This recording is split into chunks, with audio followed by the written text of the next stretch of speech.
Campus ఏమైనా నీదా? ఒకసారి దేన్నైనా నాది అనుకుంటే ఎంత దూరం వెళ్తానో నాకే తెలియదు. మీ వాడు ఈ కాలేజీలో తప్పు చేశాడు, వద్దని చెప్పండి. మళ్ళీ చేస్తే మేయర్ కొడుకుని కొడతావా? సారీ, ఇలా మాట్లాడకూడదు. కొట్ట లోడ తీసి కొడతా.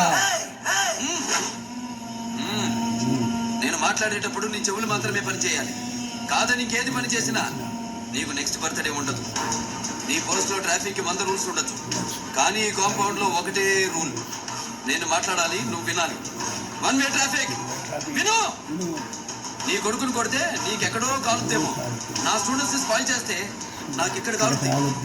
ఇక్కడ గాలి కాలిందనుకో, నేను పాఠం చెప్పేటప్పుడు మాత్రమే గ్రామర్ ఫాలో అవుతాను, కొట్టేటప్పుడు అస్సలు ఫాలో అవ్వను. ఎటుపక్క మొదలుపెట్టి ఎటుపక్కకి తీసుకెళ్ళి ఆపుతాను నాకే తెలియదు. దమ్మిడి తిమ్మిడే. తల్లి, తండ్రి, గురువు, దైవం అంటారు. తల్లిదండ్రులుగా మీరు ఫెయిలియర్, గురువుగా నేను చేస్తున్నా. అది వల్ల కాకపోతే ఇక డైరెక్ట్గా దేవుడి దగ్గరికే. నీకు నీ కొడుకే కావాలో, వాడి జ్ఞాపకాలే కావాలో డిసైడ్ చేసుకుని రేపు కాలేజీకి పంపించు. వావ్.